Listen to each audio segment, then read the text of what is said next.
I saw about 9,000 people made the joke, so I don't know who to give credit to, but we apparently have huge inflation coming already, and we have gas lines, so we're back to the Jimmy Carter presidency. Again, I didn't make up that joke, but let me tell you something, kids. There's no limit to what you can accomplish if you're willing to steal other people's work and take credit for it. In all seriousness, we have feds issue emergency declaration for 17 states after D.C., or 17 states and D.C. after hackers, Russian hackers, hacked our pipeline. We have, well, it's a disaster. East Coast gas demand rose by over 30%. I have information that cities like Raleigh and Charlotte, 70% of the gas stations there don't have any gas at all. And I mean none. You're going up to the pump and you're squeezing it and nothing's happening.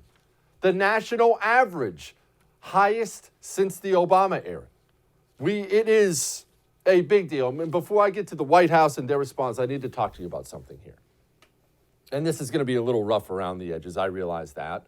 Yes, it's safe for your kids. Don't worry. It's just going to be offensive, sure. Maybe going to come off a little harsh.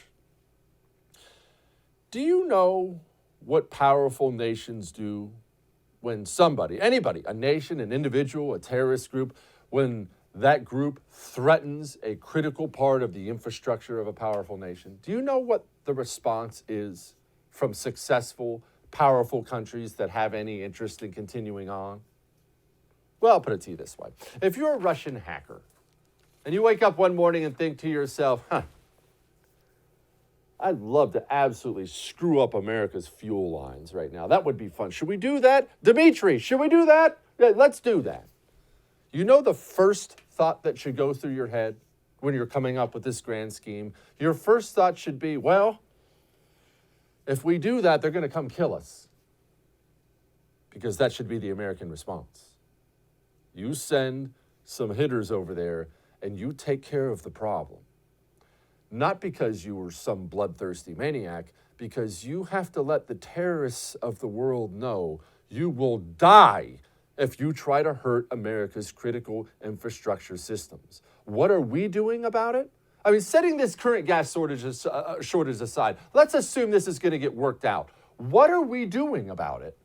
What we're doing is nothing. We're negotiating with these people already. They're already making more threats, talking about they're going to release D.C. police information. We're negotiating with them. What we're doing is we're telling the next group and the next group and the next group, it's open season, baby.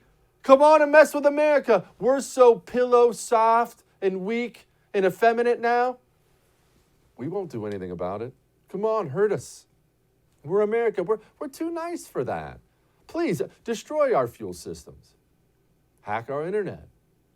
Destroy our water systems. And I don't want to fearmonger here, but I have been in areas, in fact, I currently live in an area, in the Houston area, that has had major power outages. We just had some freeze. It never freezes down here, and it froze. And we had power outages and water outages for 2-3 days sometimes. You can't imagine the disaster this place turned into with just 2 or 3 days when the water systems went down. You couldn't get gas because the power was down and the gas pump runs on power. And it really brought it home for me. These cyber attacks on critical infrastructure systems are a major problem. And the United States of America is simply not focused enough and not vicious enough to handle said problem. We have the CIA putting ads out about, I'm a transgender person with anxiety disorder and I'm a gay librarian. Instead of putting out ads for, I want capable people who can hunt down terrorists and murder them, come join the CIA. We are entirely unfocused right now on how major a cyber attack is going to be in the future, and all we do is project weakness. All we do is project weakness. And gas prices going up through the roof. I don't want to just gloss over that. Normal people, a lot of them, especially now, they're out there living paycheck to paycheck.